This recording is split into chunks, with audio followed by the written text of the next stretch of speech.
Thanks.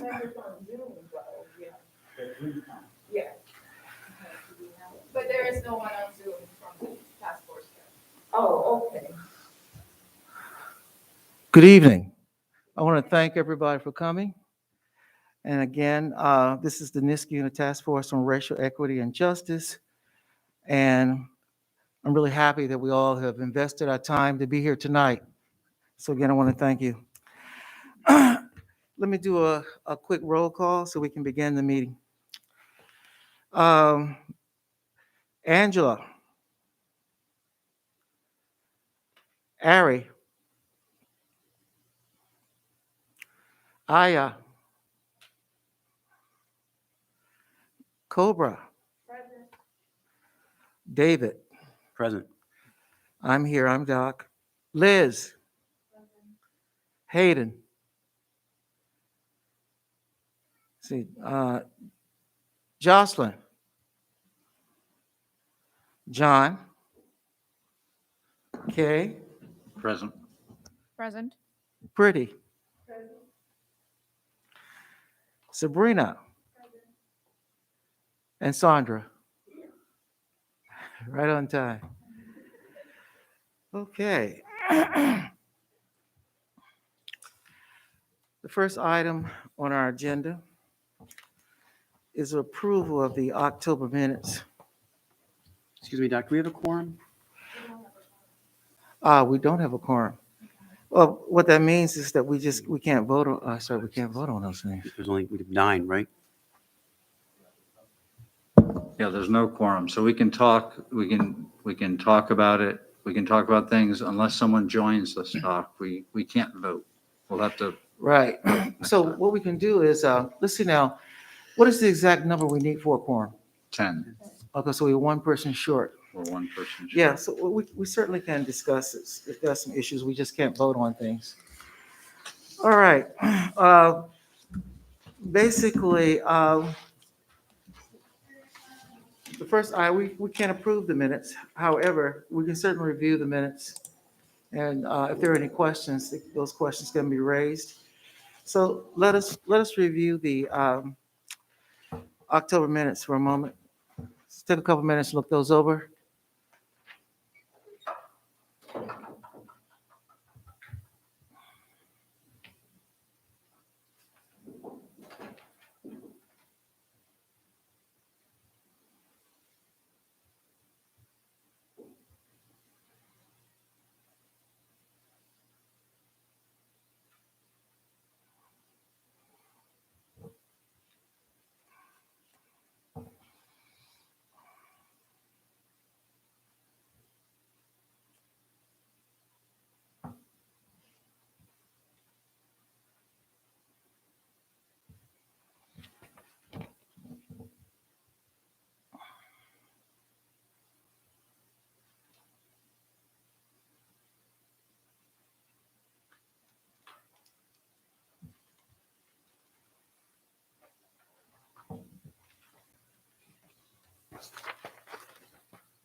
Okay, are there any questions on the minutes? All right. There being no questions, then we'll just move on. A follow-up on the Nixon Peabody report. Originally, I was planning to attend the last town board meeting. I had a family emergency, I could not, but subsequently, I did contact lawyer Paul Briggs and to ask some questions about how the town was progressing on the recommendations. He had indicated that most of the recommendations actually had been met. They were still working through a few, and he was going to get us information, specific information on that matter. Now, a couple minutes ago, um, I was approached by Vice Chair Kay, who said that an anonymous group of members from the task force got together after our leadership meeting, indicating that they felt they felt uneasy about the fact that we were quote unquote dismissing uh, our follow up on this, and in essence, I guess in a way, from my own perspective, it looks like it was almost making an end run around the formal task force structure. Uh, Again, Kay has a statement she can make from the podium there, and that's fine. But let me also say, because I want to make sure this is clear, I want this for the record. I'm a straightforward individual. I believe in the process. Okay, I believe in honesty. I believe in fairness. All right. What I don't like is basically people making end runs and essentially trying to lock, in this specific case, lock me out of a process. If there was some concern that should have been made and could have been made and appropriately should have been made at, at the leadership, at the leadership meeting. So, needless to say, I just want to put this in context because I don't believe in hiding everything. I want folks to know that as far as the way I lead, okay, it's about being straightforward and being honest, okay? I believe in inclusiveness. And I also believe that that a straightforward approach to dealing with people is the way to engender trust. If we're going to be working together, then we've got to know that what we do in the process is not going to be undermined by some type of quasi political process, and that does not make for good working conditions, and it also does not make for trust. And so, so in any case, I again, I'm straightforward. I'm letting you know exactly what happened. All right. So again, I what we'll if I don't after Kay makes her statement, I'm going to ask lawyer Paul Briggs if he would respond to that and give us some indication about when we can see the recommendation. We already have those anyway. But like I said, I I just frankly I just frankly believe that a forward, honest approach to dealing with a racial equity and justice task force is the only way to go. In today's climate, issues of race are politicized. Today, in today's climate, it's so emotional. And in today's climate, there's already a lot of mistrust on the part of where you have members, dominant group members, attempting and their supporters attempting to undermine what we're trying to do. And so in a very real sense, it brings into question the whole purpose of this line, this line of discussion. So all I'm saying is this, that uh, this was done in my own opinion in an improper fashion. And whenever something improper happens, I'm going to put it out front because that's not the way it's supposed to go. All right. So if you want to make your statement, please do. I'm sorry, can I interrupt just 1 second? Maya has joined our group, or Aya has joined the group, so we now have a quorum. Talk.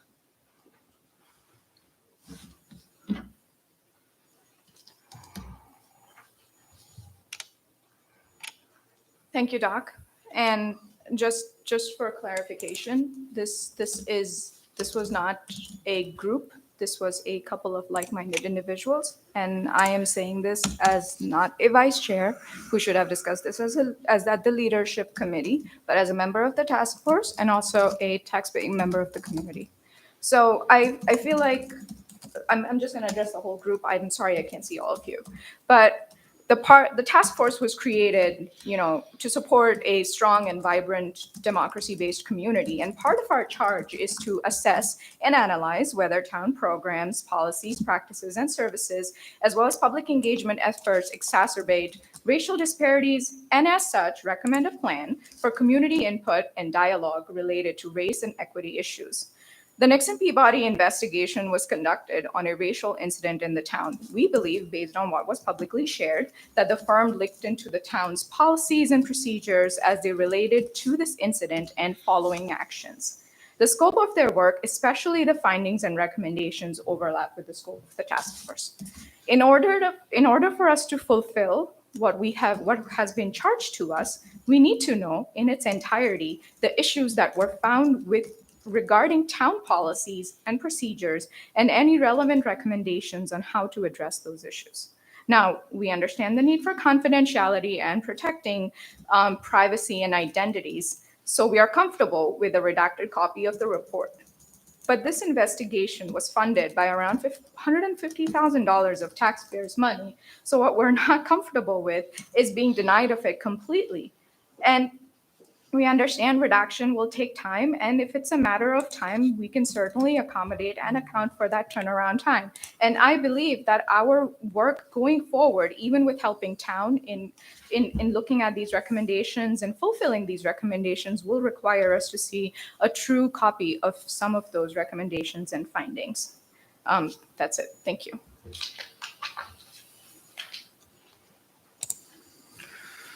Lawyer Briggs, could you respond to that, please? And also for the record, technically, was something wrong? Oh, okay.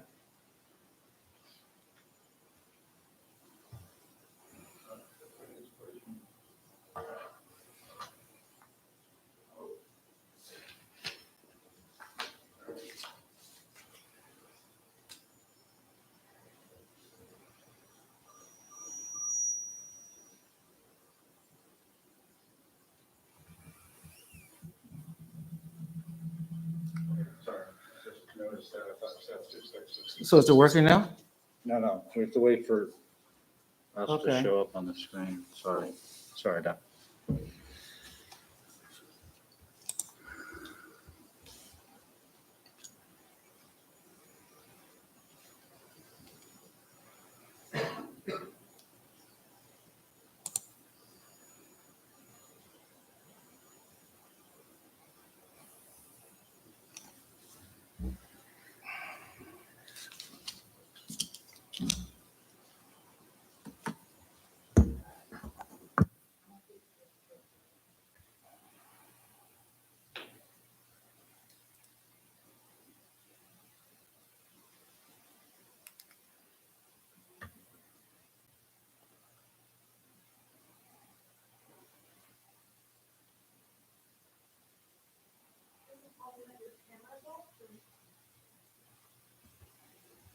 Says we're on the air.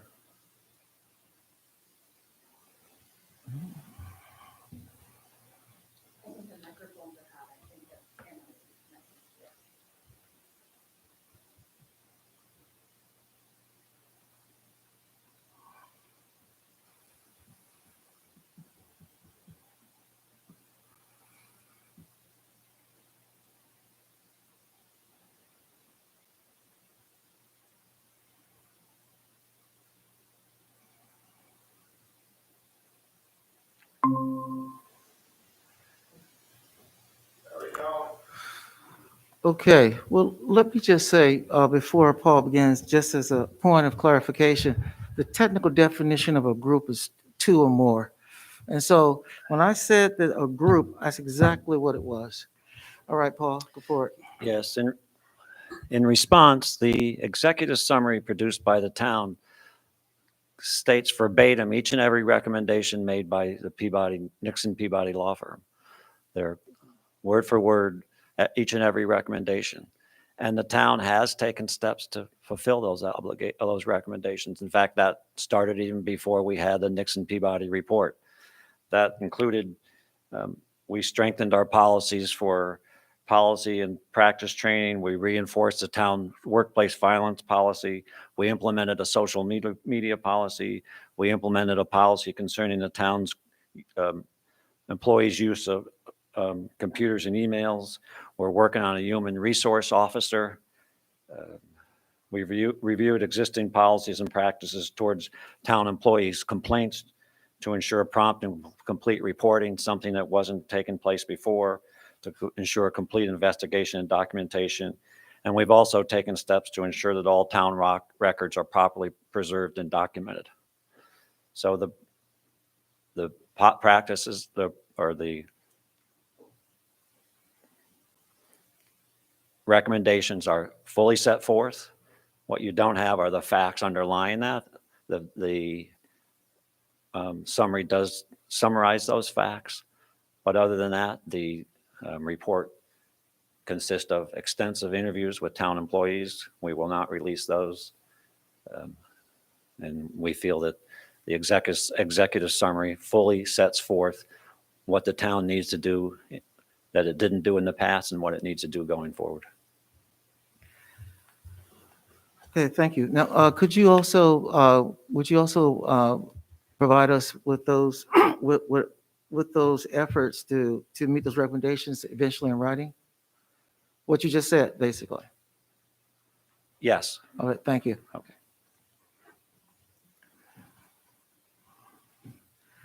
Is there any other discussion on the Nixon Peabody investigations? So this is John Lemelin. I've gone on record, I believe that I think the town residents who paid $150,000 or more for this report deserve to see the report. I believe, and I've made it not publicly available, that I believe that I understand redaction is absolutely critical, absolutely important. But I also believe it is in the scope of this group to look at policies and procedures, including the findings of Nixon Peabody, and we deserve to see a copy of the report. And I believe those comments were made by other members of the task force at this meeting last month. So I think that the town deserves to see the report appropriately redacted, and I believe this task force deserves to see the report. So that's my input, I guess. Thank you.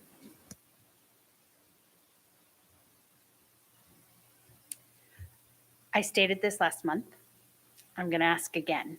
And I think I want to ask more specifically to you,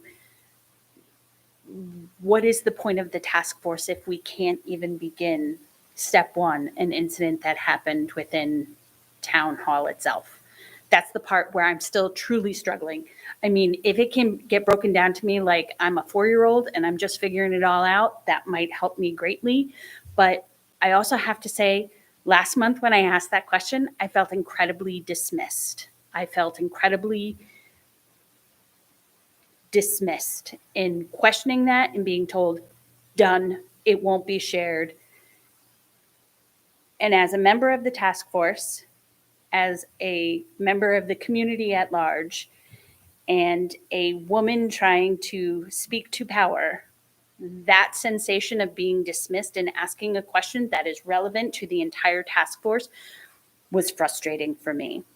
And I'm speaking strictly from where I'm coming from, and hearing again the quickness of the town to dismiss the questions from a task force that was requested to be set up by the town is incredibly frustrating as well. I'm a new member. This is my 3rd meeting. And I still wonder why we're here and what our goal is, what we're going to do. If we can't even take care of the one incident we truly know about, how do we know going forward what our work will entail and better the community by?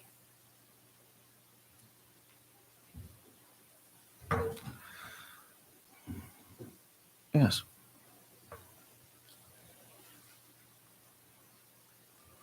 I'm a little confused. I'm just unsure of what Paul said in what he can tell us about how they're addressing the issues, how those things related to racial equity and justice. To me, they sounded like general, overall human resource kinds of things. Maybe I'm not reading it right or not understanding it right, but it didn't sound to me as if it was addressing any kind of racial or ethnic issue. It just sounded like there were some issues at the town, and this report said, yeah, you need to do better about your HR, you need to do this, you need to do that. So I'm just a little unsure of what, how that's relating to us anyway, if the information we're getting sounds like general information that any administrative system would have had a audit or a review of.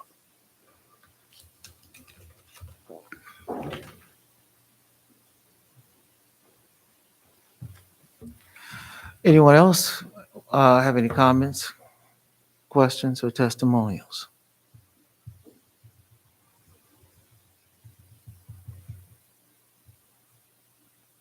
Okay, so to be completely transparent, I missed the last meeting. I'm a college student, so I've kind of had a lot going on, and I'm just a little confused. This could definitely wait until the end if you guys want to explain it to me then. But I could definitely use some clarification as to what we're currently discussing. Okay, I think I can summarize this. Basically, we got an executive summary of the Nixon Peabody report, okay? Members of the task force had asked if in fact it's possible for us to see the full report. Lawyer Briggs had indicated that because of confidentiality issues, we could not, but that the summary touched upon the major issues without violating any human resource issues. At our leadership meeting, actually at our leadership meeting last month, I had indicated that I would attend the town board meeting to see if in fact we could secure a copy or if in fact the task force could offer itself as a resource in meeting those recommendations. I didn't make the town hall meeting because of a family issue. However, I later contacted Mr. Briggs and asked him about the recommendations. And he had indicated the town was already working through many of those, and he would provide to us a written detail on what the town has done. Okay. Now, and so in this, basically, we at our last leadership meeting, we had discussed this, and I said, okay, well, basically, if Lawyer Briggs had said he's going to provide us with the recommendations that have been met and that we're working on, then perhaps we could move on with this. However, at that time, apparently persons, as opposed to coming forward to me and saying, well, at the meeting, said, well, listen, I think that we should continue on, which would have been fine. Apparently there was a little side meeting somewhere where, in fact, it was decided that they would bring questions we brought up, and I don't have any problems with questions. I don't have a problem with people still wanting a more detailed response and what have you. I don't have any problem with that. I do have a problem with people trying to circumvent the official structure, trying to, and it sounds almost like a end run. I'm not trying to basically minimize any type of discussion or debate, but if the town said that they couldn't provide a detailed report because of confidentiality. But what they can provide are the recommendation, a response to the specific recommendations. It seems like to me that that issue was resolved. Other people felt that it wasn't the case, and that's fine. Okay, so they asked the same questions again, and he gave the same response that, as you heard, because of confidentiality, he can't go into details. So the executive summary is all that we can get. Now, so in essence, what has happened is people are going around in circles. Okay, people are still making statements again about wanting to see the report. Lawyer Briggs saying, "Well, you can't see the report, and we're not moving forward." Okay, and so I certainly appreciate the fact that if they said that his statement um, did not seem germane relative to the task force, and I think that's legitimate. Okay, if they want further clarity, then we can ask them to provide more clarity. But if in fact the town sounds like legally cannot provide us a full report, then I don't see the point in continuously asking the same question. It doesn't move the task force forward. And so in essence, that's what you were hearing. And so I just found out about this group that met outside of the leadership structure and the task I force repeat, there was no meeting. 2 minutes before the meeting started, indicating that this was a statement prepared, and that there were people uneasy. But it could have said that the leadership meeting. And so that's what you're hearing in terms of my frustration, because I'm a straightforward individual.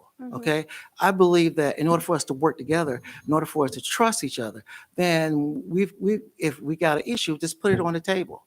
Okay, and so let's not go around talking behind each other's backs about some issue. Let's deal with it. Okay, and so that's what you're hearing. Okay, basically, again, the question was asked again about the report. We heard again that people want to see the full report. Lawyer Briggs said again that he cannot provide it. All right. Okay, I got all that, and I hate to kind of go back to the beginning, but Sure. I served on the Police Reform Collaborative last year, and there was a report that came out around that time. Is that the report that you're referring to, or something else that came about? But this because is of the something certain event? different. Okay. May I? Sure. Thank you. So the Nixon Peabody investigation was undertaken in response to an incident that happened within the town, particularly in the town controller's office. That particular individual had engaged in a certain incident that was deemed racially offensive. The town hired the Nixon Peabody law firm to investigate the incident. It's I'm so sorry. It's all coming back to me now. I know exactly what you're talking about. Okay, Yeah. Okay. thank you. Thank you for your question. Yes. I wasn't planning to talk, but just as you were talking, Doc, I could see you were offended because two people, maybe other side, excluded you from a conversation when you're chair of the group. And you're right, there is mistrust within our task force. We don't know who's what because that's the environment in our town right now. It's kind of like frustrating because you want people in a town to really work together, but it is very polarized right now, and there's no doubt about it. And that's happening within our task force too. As somebody who's worked in public organization for most of my life, I know that the culture of transparency is very important for town. So you can understand why other people are offended when they're kept out of the conversation. So, the town says this is confidential.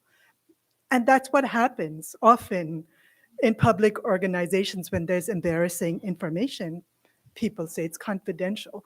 And that's what creates mistrust. So if you feel the mistrust, and if town people feel the mistrust, it is there. And so the only way to really address it is to be transparent. And I understand it's hard and there's risk but I don't know what other solution there is. So when you say transparent, referring to whom? Look at the situation. You were offended because two people, maybe more, had a side conversation and you felt excluded you rather than being upfront. People in the town are offended because we paid a large amount of money for this report to be done, and then they say, trust me, we've done a summary, it covers everything, just trust us. So that is a problem. I mean, maybe you're completely right. Maybe those 4 pages captured the entire report, but you can understand why people feel offended. I understand that. I guess the question is that then those conversations should have been certainly should have been raised at the time, again, as opposed to side meetings. But let me also say this. All right, now, uh, without question, there are at least some people here that are somewhat bothered by the fact that the town has kept information confidential. So what do you suggest that the task force do? You make a statement. I mean, that's really what we can say, that this is not a culture of transparency. If you're really working on it, it's really making a statement, because that's all we can do as a community. Say Okay. that that's not acceptable still. I mean, you may think it's confidential, but remember, you are not helping this level of mistrust in our town. We have to work harder. I mean, we are only able to address this issue because it related to a racial incident. But this was not the only issue in town that people have been complaining about, the lack of transparency. The other issues we cannot talk about because it doesn't directly involve the racial justice angle. It may indirectly do. So that's all I'm saying. I understand why people feel that way, understand why you feel that way. And how do we, the challenge to us is, how do we enable this culture of transparency? John made a statement, and all of us made a statement. We're saying this is not an answer that's helping us. So I can understand when Paul says that there may be risks involved. It's not enough. And yeah, so we have to, going forward, figure out how do we enable this so people are upfront and feel safe enough to do that they'll be heard, they'll be listened, they'll be seen. That's all. Thanks. All right, thank you. Thanks, Preeti. Any other commentary on the Nixon Peabody report? Yes.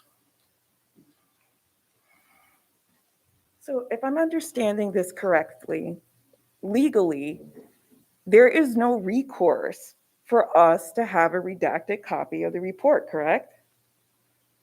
Like, there is no other alternative means legally for this task force to access that report.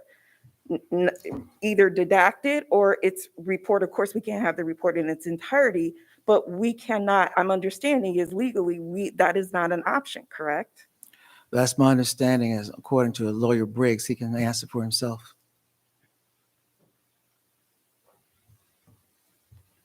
What everybody isn't understanding is that I get offended when you say that because we spent money on this report, you're entitled to see it.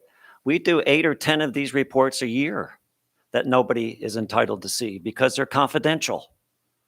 So to say that this one should be any different is not the right answer. And to say that, oh, you spent this kind of money on it, for that reason we should see it, that's not right. We have to protect our employees. We can't do investigations unless employees are assured of confidence. These often turn into litigation. So to hear claims that this is any different than any other of the 8 or 10 reports I do a year is not right. We have to have confidentiality. The system does not work. I can't do an investigation. My office can't do investigations unless employees are assured that their information they give me will be confidential, because if it's not, if I can't give them that assurance, they won't be truthful. So I can stand here for the second meeting in a row and hear you say that Briggs isn't right, the town isn't being fair, we're spending too much money, why aren't we seeing it? Those aren't the right questions. The question is that there was no dispute about what happened here. The comptroller admitted what he did. That's the racial side of it. Then Nixon Peabody gave us all these procedures because things weren't documented well enough. Their policies weren't as rigid as they would like. We've done that. We're doing that. So the report can't be disclosed just like any of the other reports I do. I can't know how many of them I've done in the last 30 years in the town attorney's office. We don't disclose these reports. And this report is no different. Any other comments?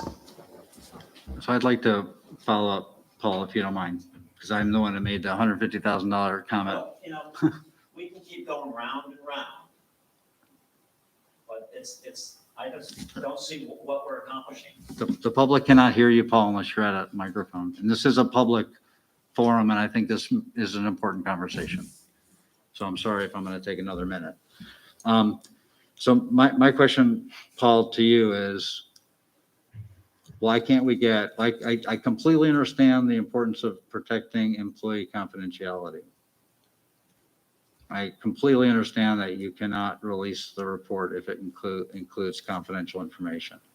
My question is, can you release the report? Will you release the report to this task force in a redacted version so that the names and any other confidential information is appropriately protected?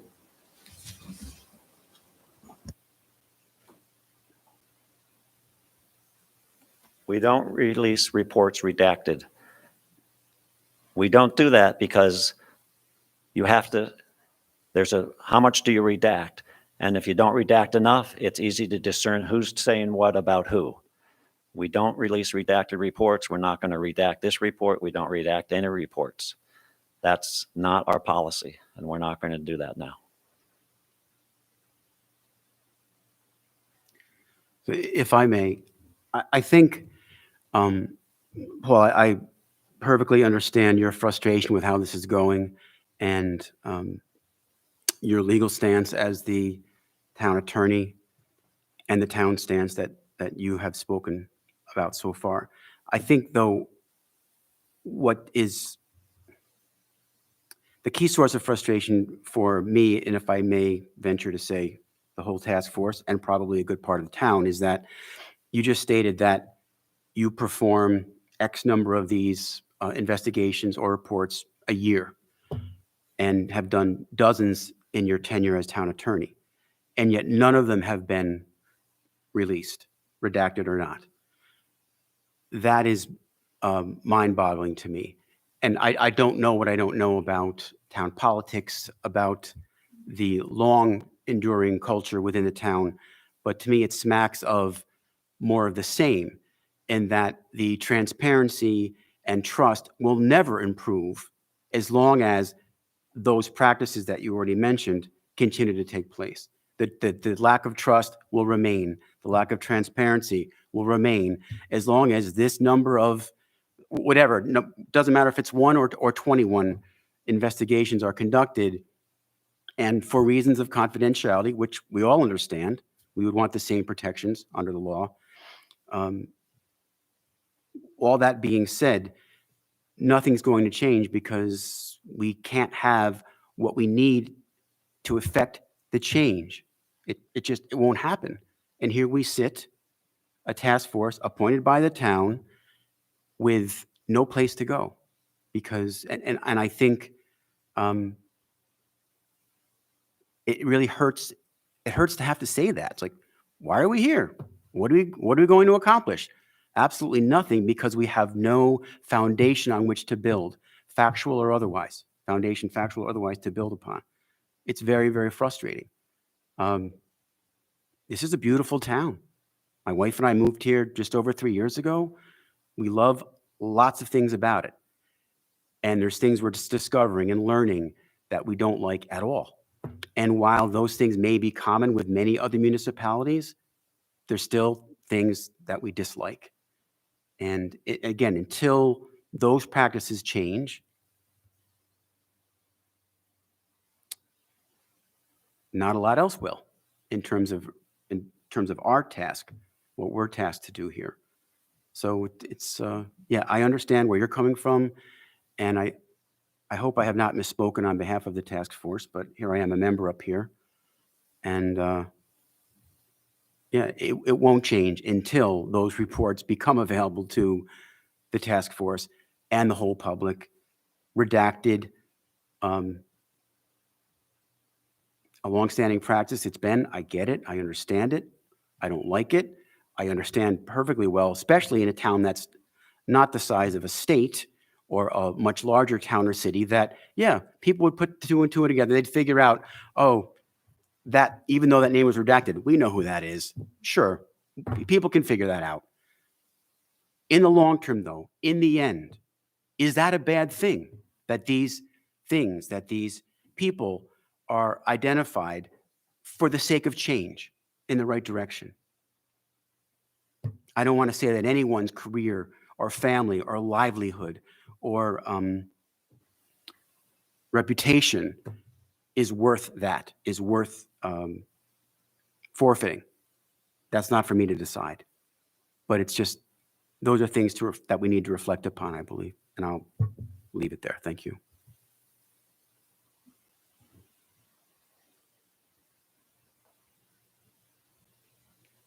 Excellent points. And I think the other point we need to look at is justice is also in our task force name. And trying to find a form of justice that repairs the broken trust, that repairs equity for the rest of the town. I think that's a majority of what we're looking for. And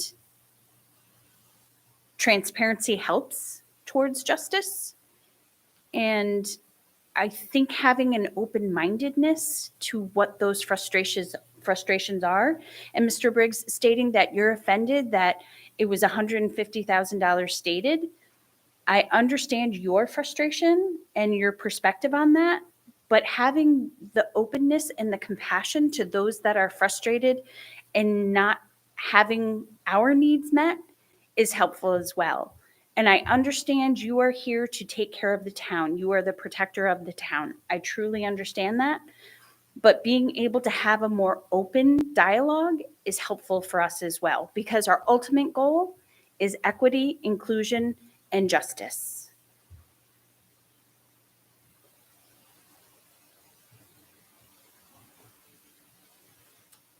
So again, I'm just kind of like processing right now. So I honestly don't really know exactly where I stand. I definitely see both perspectives. My question for you is, I genuinely just missed this.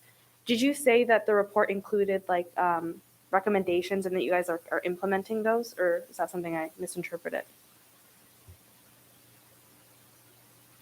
I trust everyone's read the executive summary. It contains all the recommendations that were in the Nixon Peabody report. The town had started, even before the report came out, had started to make some of the recommended changes. We've done more of that since. So yes, the recommendations are clearly stated, not only in the full report, but in the executive summary, and we're taking steps to implement those, and if we have not done most of them already. Okay.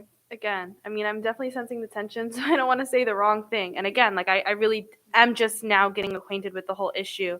So I could be wrong. I might go home and revisit and realize I was totally wrong. But I feel like if we have like what the investigation suggested that we do and change in our town, like isn't that then what the task force would be focused on? One might think. And then also to your point, I would just say like, yes, you're absolutely right. If there are people in our town apparatus who are bolstering like racism and bigotry, I don't think that I know legally they do have the right, but you know, it is disappointing that they will be protected due to confidentiality. But I would also consider that there are like people of color who work in the town. And if I was, you know, working in the town and he was conducting an investigation and asked me about one of my coworkers, like racism within the workplace, I would not want my name in there because I'm a person of color. Like especially in a town like this, like I don't need everybody knowing that I'm not using the professional term, but like snitched on my coworker who is white, and I definitely wouldn't want that information out there. So it's important to consider that, like, yes, maybe there are racist people that are being protected, and that's absolutely terrible, but there's also people of color with families and careers that they don't want to leave the position that they're in, but they do feel like they have to report this for the investigation. So confidentiality is really essential for them. Thank you. Any other comments?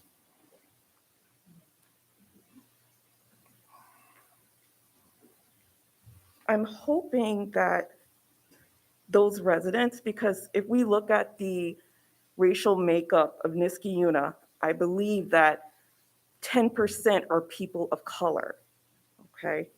So I'm hoping that as this task force goes along, that the changes that we would make would somehow impact those residents that are the minority in this town.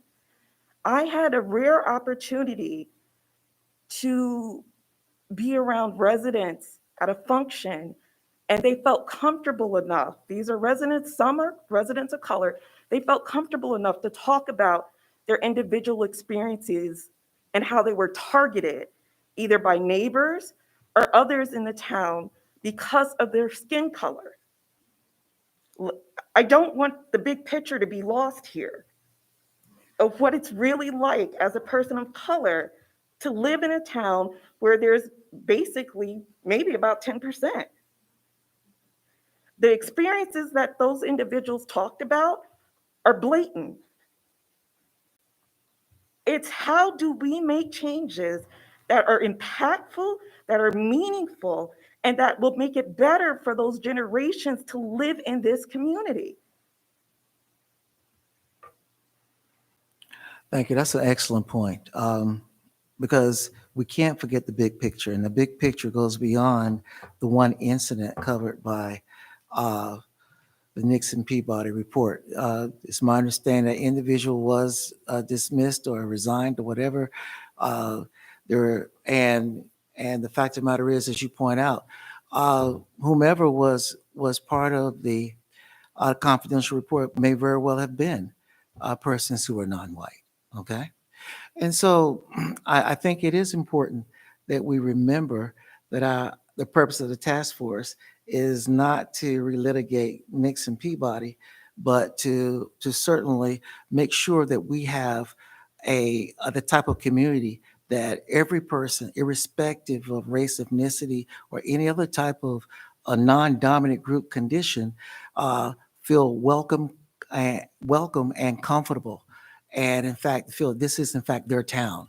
And so again, so I thank you for bringing up the point that there is a big picture, and we don't want to miss that big picture, and we don't want to essentially spend a disproportionate amount of time on an incident that not only had been settled, but also at the same time where it's clearly we cannot get the report. I think it's important that people have the opportunity to voice their frustrations. I am strongly in support of that. All right, I am strongly in support of that. Okay, and so I'll even put aside the amount the distrust that was introduced on the task force. I'll put that aside for a moment, because it is ironic that in a sense of trying to fight for transparency, there was a lack of transparency in that process. But still, be that as it may, what we want to do is to continue to make sure that we are looking out for all the people here in this town as relates to racial equity and justice. And I think that as far as what we want to do is make sure, even in our agenda items, okay, fine, we're going to, but how long are we going to beat this dead horse? Are we going to continue with this? We're going to look at the recommendations, et cetera, et cetera. I believe in a democratic process. I have no problems with people if they want to continue bringing up Nixon Peabody to the end of the next term. Then certainly they're well in their rights to do so. Okay, but quite frankly, I think that we have much more important work to do. Okay, anything, any other commentary on this? All right. Doc, I have one other thought. I thought Priti made a good comment that, and I just want to ask the question, do we want to make a statement? Does the task force want to make some kind of statement about confidentiality, about transparency, about the report? I think I saw a lot of heads nodding, Priti, when you were speaking, and I don't know if that's something that we would want to raise as a resolution or a potential action for us. One of my thoughts is you could do that, but maybe what would be helpful is if they can see how other municipalities address transparency, because there are some really good examples of municipalities who do that. Because we are a data and best practices committee, we have one of this. Maybe we can point to municipalities that are doing a great job at this, and how come they're probably getting less litigation because they're exactly doing that. And that may be a best practice so if folks know of good examples, we can see how come they are able to do that and why is Niskayuna having that trouble. So maybe that was one of the things I was noting, saying maybe that is one of the things we can look at, because it helps to see if somebody is doing a better job than we are, you know? Well, if the best practices committee can come up with the examples and the recommendations, et cetera, then perhaps we can pass that on to the town if that's the will of the task force. Okay, thanks.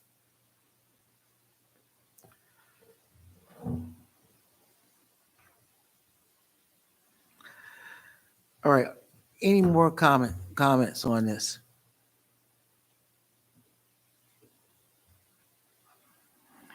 All right, let's go to the student internship update. Ari is not here, is she not? Is there anyone who's prepared to give her report? All right. We do have a quorum if you want to go back and approve those minutes. Thank you for the reminder. I tell you, for a moment, I thought we were at Nixon Peabody hearings. Let's go back. Can we entertain a motion to accept the minutes as presented? I'll motion it. Can we get a second? Okay, so moved and properly seconded. The minutes of the October meeting are be approved. Can all in favor say aye? Aye. All opposed? All right. Thank you. And thank you, Paul, for that reminder. Okay, so we can't have a report on the student internship situation. Let's move to the working groups. Public safety.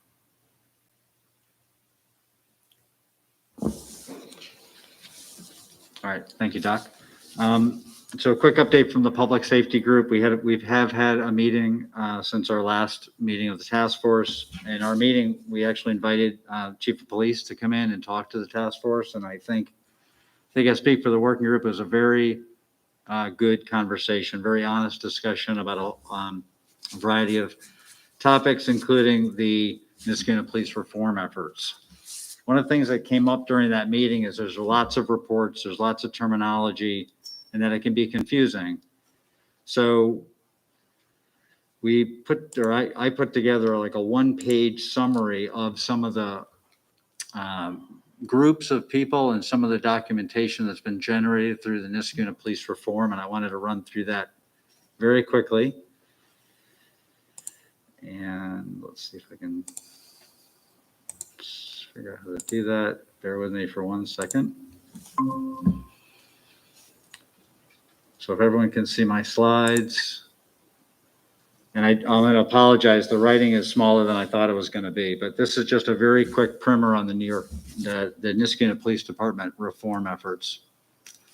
So the top left hand of the screen of the one pager is Executive Order 203. That's an executive order issued by the state that you may all be familiar with, and that required municipalities that had a police force to conduct a review of policies, procedures, data, et cetera. So that effort initiated two different groups of people. It initiated a police reform and reinvention collaborative, which was a group of Niskayuna residents as well as police union, PBA, and town officials to look at some of the policies and procedures for the town. And also it initiated CNA, which is an external firm to come in and do a racial audit, racial bias audit. So those are two different efforts that ran in parallel. Underneath that, a third effort is our own task force that kind of ran the duration of time. The first two efforts, the Police Reform Collaborative and the Racial Bias Group, both completed their work. They both created their own freestanding reports. These are, again, in parallel. There's a Police Reform and Reinvention Collaborative report. In the task force, actually, two members of the task force actually had a hand in working with the collaborative and helping with that report. And then the CNA released their own racial bias report. Those reports were combined together. They were summarized in a Police Reform and Reinvention Collaborative plan that was written by the town. The collaborative report and the racial bias report are attachments to that report. You can see how there's confusion with the terms. I see collaborative like 3 times already. And then that report was turned into the state in compliance with Executive Order 203. I think the deadline was April 1st. And so that work all went up to the state as the NISCUNA's response to the executive order. In addition to that, a new group was formed, and this group has only met a couple times. I've been a resident participating in that meeting. I'm not a member of that group. And that's called the Police Reform Implementation Task Force. So again, now we've got 2 task forces, but that's a different group of people. Includes citizens, police, PBA, and town officials. And their responsibility is to implement the recommendations contained in the Police Reform Reinvention Collaborative Plan, which includes the recommendations of both the collaborative report and the CNA racial bias report. So that's kind of the one pager, and the chief thanked me for this. So just as a way to kind of lay out the different steps, there's a little bit of a description of some of the things that I said. What's interesting to note is the Police Reform Collaborative Report includes 65 very specific recommendations based on state guidance of things to look at in this work in response to Executive Order 203. And the CNA racial bias contains 76 recommendations, and I'm sure there's overlap, but those 2 documents fed the Police Reform Reinvention Collaborative Plan, which now the new group, the Police Reform Implementation Task Force, is charged with implementing. Our task force does have a responsibility to work with the Police Reform Implementation Task Force and monitor progress in the work, in the implementation work of those recommendations. And that's my quick update. If there's any questions, let me know. Thank you. All right, community service. Thank you, John. Thank you, Doc. So last week, Paul, I don't mean to put you on the spot again, but I dropped off here at Town Hall, probably midday on Friday, those questions from the Google Doc that we had submitted to the town regarding the youth summer employment program. Have you received that yet? Because I had sent you email copies in probably 3 different places, and then finally decided just to drop off a hard copy for you. I only been in my office maybe 4 days in the last month. Okay. Okay. No, I haven't seen And it. you, Or anything else. and you didn't get any of the emails I sent either? I don't know. I have a file like this at the office. So I'm holding from that. Okay. I haven't looked at one. All right. Well, as soon as is humanly possible, once you get ours from our work group, and we can get some clarification and I'd say comprehensiveness or completeness about the answers that were provided and some answers that were not provided. As I stated last meeting, the meeting before that, once we have that information, we can use that as a sort of template moving forward to examine other programs within the town, such as the parks, the senior center, and other community programs.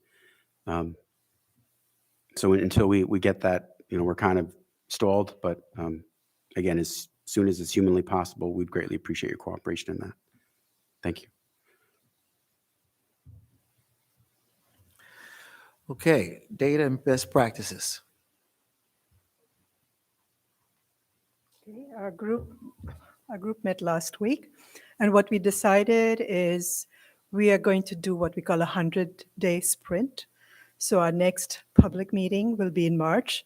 Between now and March, we'll speak with at least 10, if not more, community residents. And our community is not only Niskayuna, but larger too, as we described at the last meeting, to get a sense of what they mean by community. What do they want?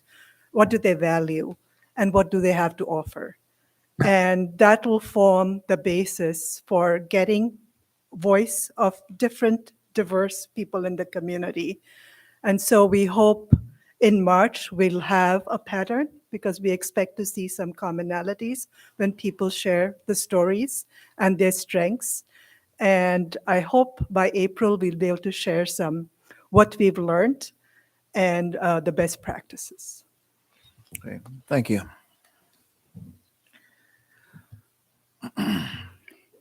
So are there any other issues that any task force member wishes to bring to the floor? Yes. It's not an issue. I'm just making a reminder and about the task force doing the Toys for Tots. I provided John with a flyer, which he's already sent to everybody, or everyone has, and I have more flyers. My hope is that the program ends on the 14th of December.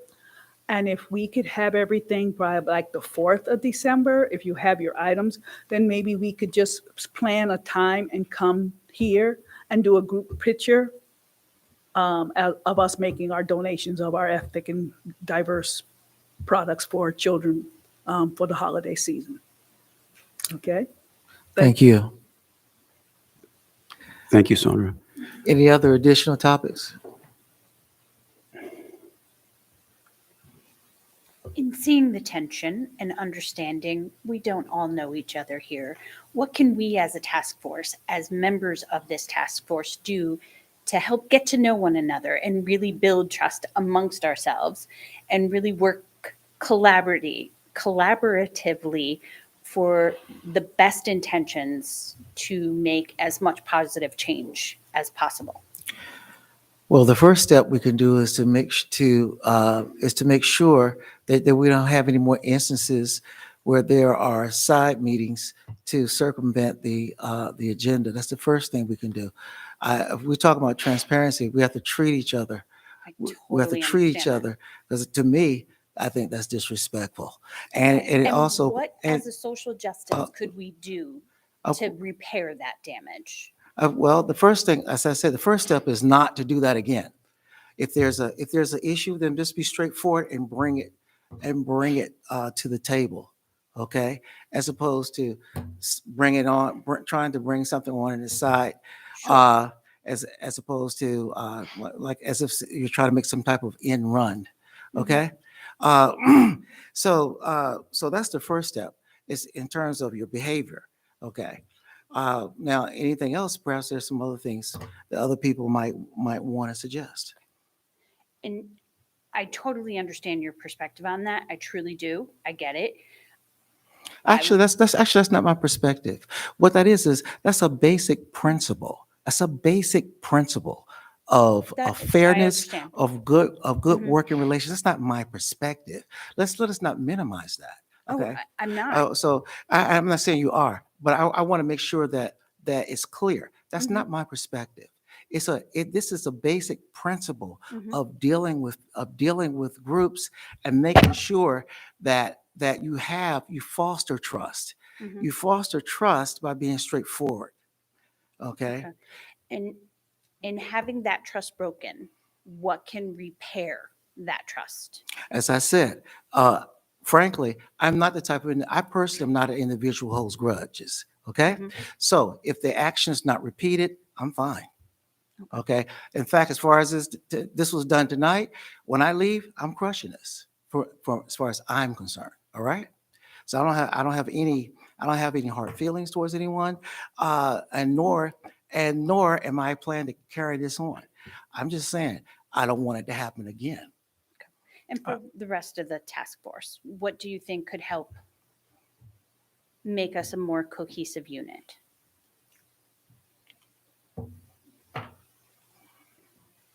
This is what Sabrina actually brought up at the first meeting. She asked, she said, and it's the makeup of the room. I really know that COVID has been disruptive, right? And Seth has done a great job with the hybrid and making sure that we're a public meeting. This is still not ideal for us in a room because you sit behind a desk. That's a physical barrier. Psychologically, it's a barrier. We sit here like a classroom where we see people's backs. So the dynamics of the room psychologically is not conducive to kind of looking each other in the eye. So one of my thoughts was, and last week when I was sitting there, I couldn't really read the screen because the screen is too small for such a large room. So I was wondering whether a few people could look at the room dynamics and come up with a design where we can sit in a circle at the same level and not in a classroom kind of setting and and work with Seth because he's got to figure out, the other part of it that public can see us and see if it's feasible to kind of make our dynamics in this room a little more friendlier. Yeah, great point. I fully agree with that. I don't like this concept of us here, you there kind of thing. I don't have a problem because basically I have no fear of being close. It does make me look taller, though. I'd have to. Someone had their hand up. Yes.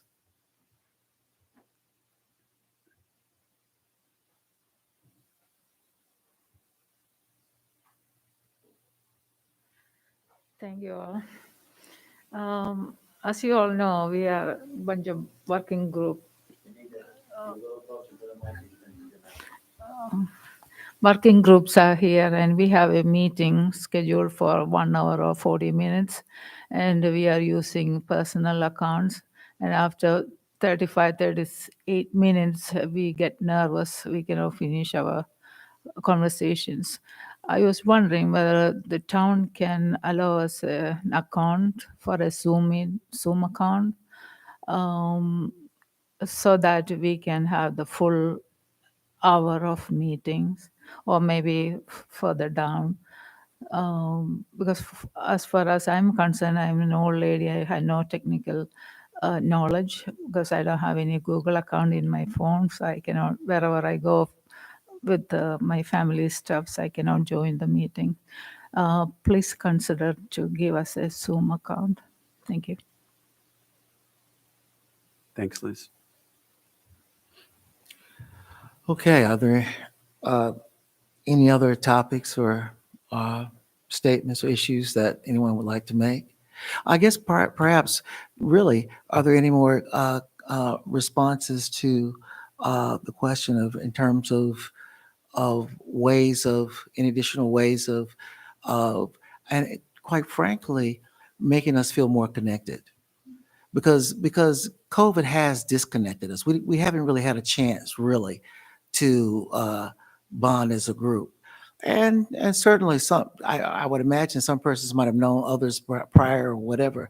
But the point I'm trying to make is that perhaps there are some other ideas. I thought the idea of us meeting in a circle is a good one. In academia, we do that all the time. Heck, I did it today in my seminar. So the reality is that there may be some other ways, other things that we do. Frankly, I always thought that when people broke bread together, that was one of the best ways to really get to know each other. And maybe somehow or another we could figure that one out. Yes. My only question is, how do we get together and it not be considered formal? I think we were able to do that in the summer, where if we do not talk the business of the task force, we can get together on a social basis, right? Am I right? Yeah, I think there was. Okay, because we did something this summer, but we really didn't have that many people. Right. So it wasn't of concern, even though technically we could have had that. But Paul had said that was perfect. Okay, even if all of us showed up with spouses and family members and all, we were still okay as long as Exactly. no business was discussed or conducted. I think we're in good shape. Yep. And Doc, to answer your question, not everyone celebrates the holidays, but it's a time for celebration in general with the season, winter coming as it is so rapidly. We could certainly just arrange a very informal get together at a local eating establishment or restaurant or something like that, and just meet at 5:30 or 6 o'clock and say, maybe we can arrange for some buffet food and. There's a Chinese buffet over on, right around 155 and State Street. It's got huge tables. Oh, yeah? in the back. I had a birthday party there with 25 people. Do you know what it's called? Dragon Buffet, is it? Like every other one, huh? They have huge tables in the back. I just wonder, what is the rule about you. food in this room? No food allowed in this room? Oh, no, we have food in here all the time. Okay, so sometimes, holidays are also busy times. So if you are trying to get another meeting, you may not get people there. But I'm wondering at our next meeting, if we could get something, I don't know, some theme, some theme. So would the town spring to feed us? Oh, Absolutely Since we're not. working for free? Oh, we could do something we could get. It doesn't have to be food, but something. No, I'd like that because we could have a table in there, Yeah, a table right in the middle, right. have food, and while we can work and eat at the same time. Right. And we could each get something that's unique or whatever that Mhm. represents a country. Yeah. Okay. Since the holidays are coming, how about we all bring something that it's very meaningful for your holiday celebration? I tend towards sweets, as you can tell, but I'm happy to bring whatever else. So my jam. Yeah. Well, yes. Oh, that's true. Just kind of sure. I just for the record, I would be highly in favor of us actually having a meal at every one of these meetings because I never have dinner. I always have to go home and have dinner late.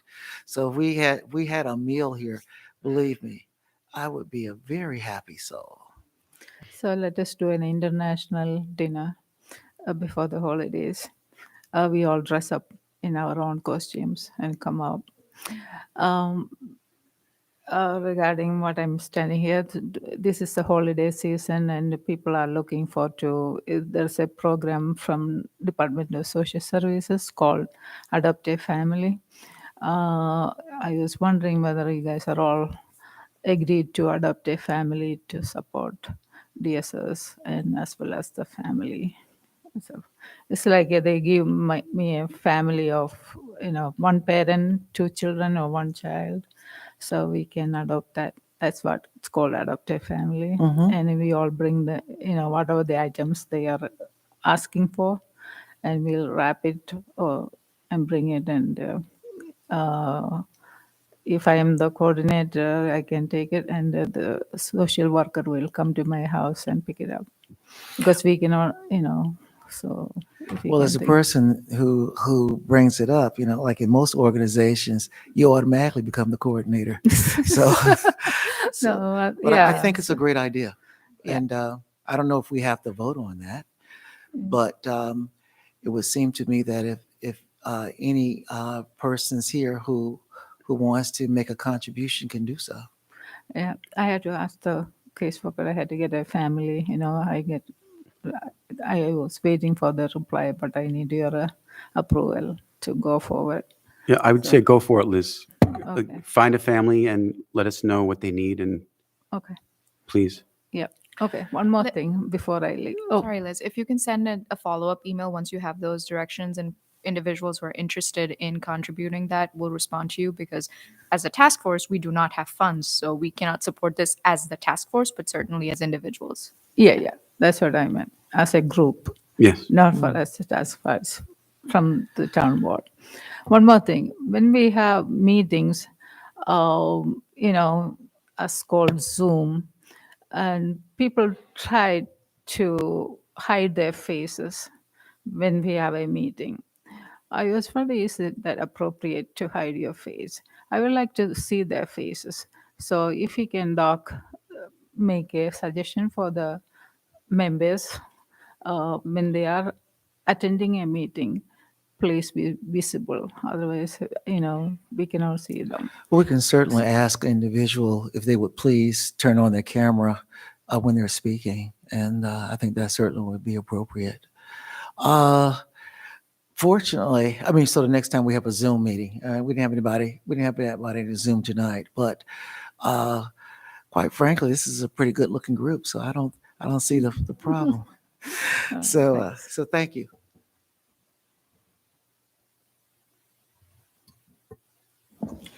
Doc, can I ask a question? Sure, please.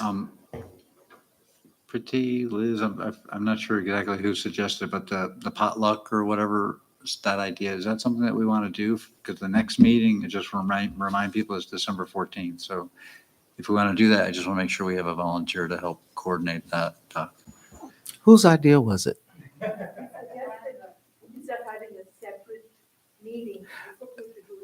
No. I said, whose idea? Who brought up the idea? All right, I'll take it. Okay. Great. Okay. All right. Well, I tell you, I think that we actually may have effectively broken the tension. So, Sabrina, you are a wizard, and I thank you. And I thank you. All right. Any additional topics for tonight? Okay. In such case, before we adjourn, I just want to say again that how much I appreciate the fact that we've come together. I don't take for granted the fact that we do sacrifice our time to come together. All right. And let me just say also, I really appreciate all the commentary. Okay. And as I said, I just want us all to be straightforward as we go forward. And I feel good about what we've accomplished. Thanks to Sabrina primarily. And I want to ask us to as we go forward, let us think about this whole idea of transparency. And I think we're making a good step towards coming together as a unit. So let's continue to do that. And so let us not end those ideas. Okay. I like David's idea of sometimes just getting together at a local pub.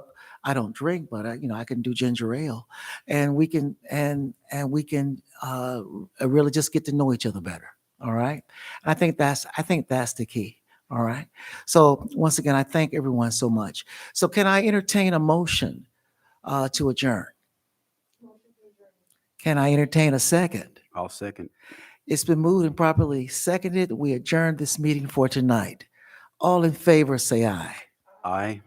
Okay, all opposed. Thank you again. The ayes have it. And we'll see you next month. Who knows, maybe even before. Thank you. Thank you, everyone.